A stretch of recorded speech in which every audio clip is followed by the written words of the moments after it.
folks, it's Shannon.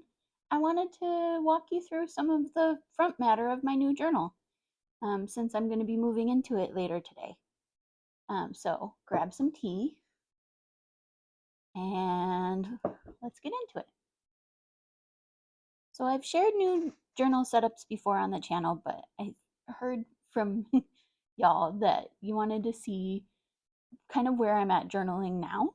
And I think that this front matter does reflect some of the changes that have happened in my practice, especially if you compare it to some of the older um, journals that I was working in. So, first, I just want to show you this beautiful cover because it's gorgeous. Isn't it pretty? This is an A5 notebook from Notebook Therapy that has black pages. As you might know, I am partial to black pages for my witchy journaling. So I wrote my name, put a sigil, and then this is going to be a flip out that's going to have my weekly reset on it, but I haven't written it in yet. Maybe I'm going too fast already.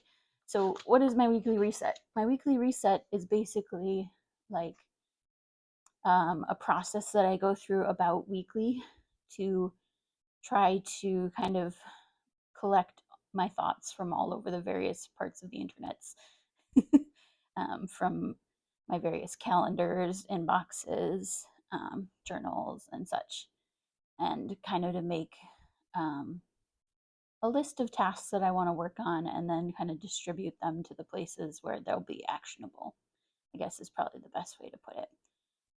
If you're curious about it, I can do another video and talk about it a little bit more, but that's the basics of what my weekly reset is.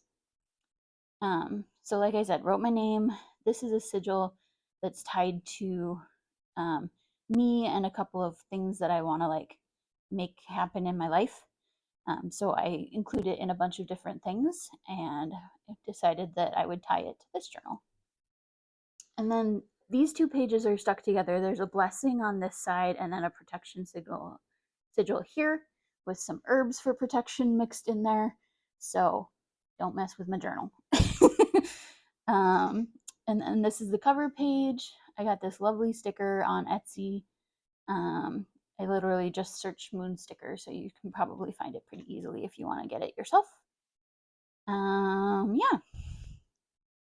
Next, I have a reference for OM because I'm still working on learning these. So these are Irish letters, basically, or each one is called a fid, or together they're called theta. So I have all the theta here and kind of their name, their meaning, and kind of an interpretation for them. So this is to help me as I'm learning how to do divination with my own. And then we get into some more of the more typical. I don't know what's typical. Anyway, I have my birth chart over here that I hand drew in with the planets and a couple of aspects. I've done this before. I've drawn my natal chart out. I think it's really helpful if you haven't done it before, so would highly recommend trying to draw out your birth chart if you're interested in getting to know your astrology a little bit better.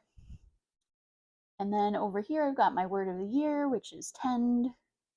And then these are my cards of the year, which I think I did a video about how to figure out what your cards of the year are, but it's basically using numerology to pick the tarot card of the year. So my personal tarot card of the year is the Devil, and kind of if you do numerology downwards, it condenses down to choice, which is the Lovers and other decks.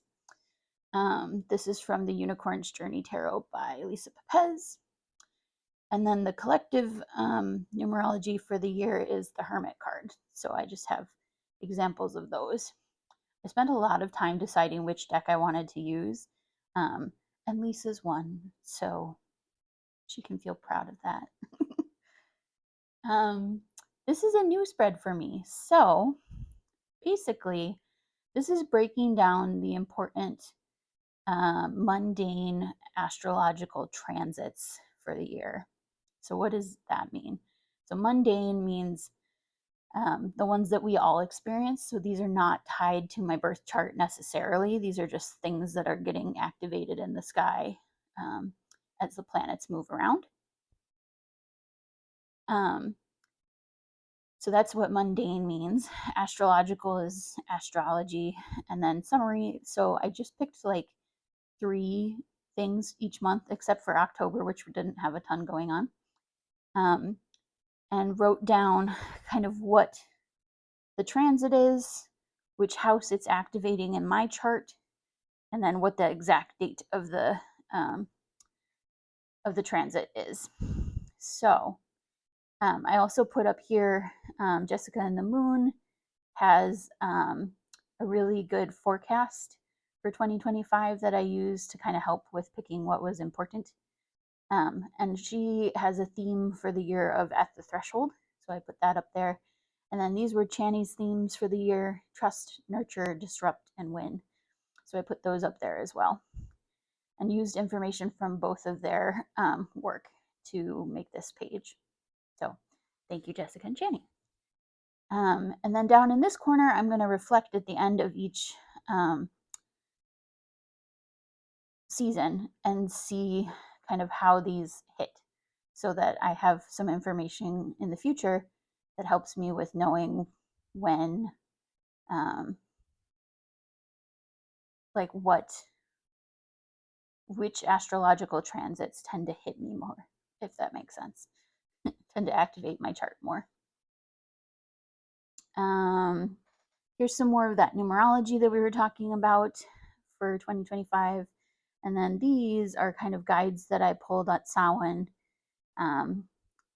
to represent the energy of 2025, or walk along with me in 2025.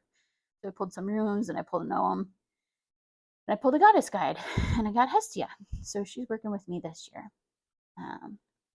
And I have a small practice that I remember some of the time, which is every time I take my first sip of tea, I do it in a devotional manner to Hestia. So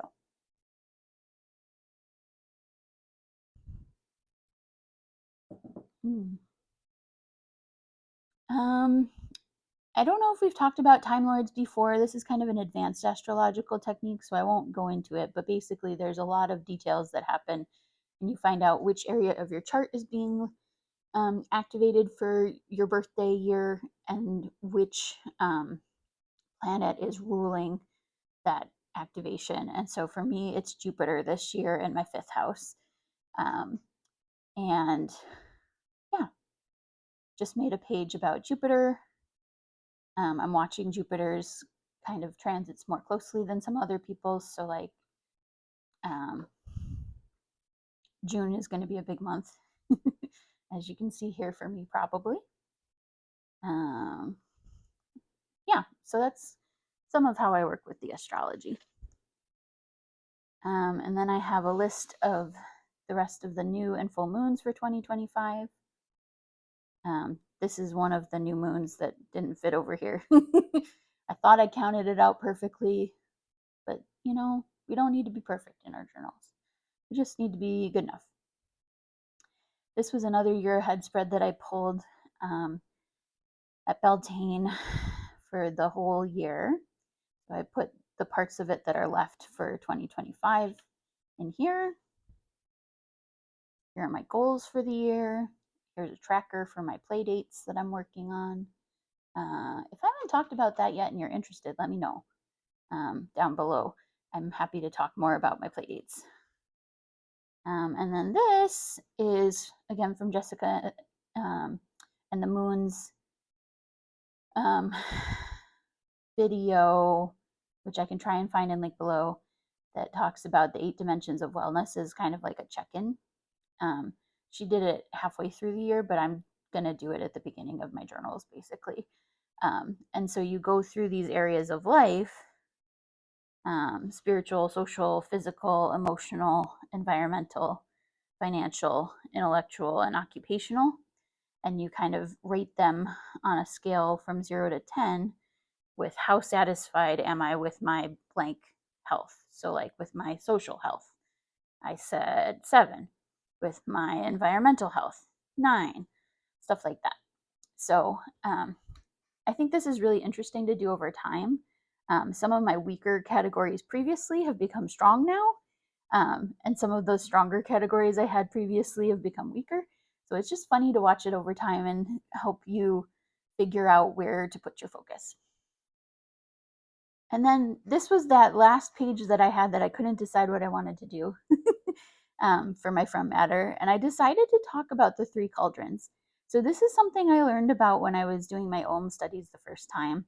And it's basically a way of discussing energy throughout the body that was involved with the Philodeck, whose name I'm probably butchering, but were Irish poets and spiritual leaders who described these three cauldrons and ways to work with them. So this, some of what this is about is just information, and then there's a meditation that I've done before and want to use more often that I kind of described for myself down here, working with the three cauldrons. So that's what I've got for my From Matter so far. After that, we're jumping into May, and then today we're going to set up Taurus month. I've got the baby beginnings of my, oh my gosh, washi tape graveyard here in the back. So she's basically ready for me to use her at this point. And I'm really excited about it. Let me know if you have questions about any of the parts that we talked about or want me to go in deeper detail on any of the spreads. And I think that's it for today. If you've got questions or comments, leave them down below and I'll try and get back to them. I hope you have a really, really lovely weekend, and I will see you in the next video.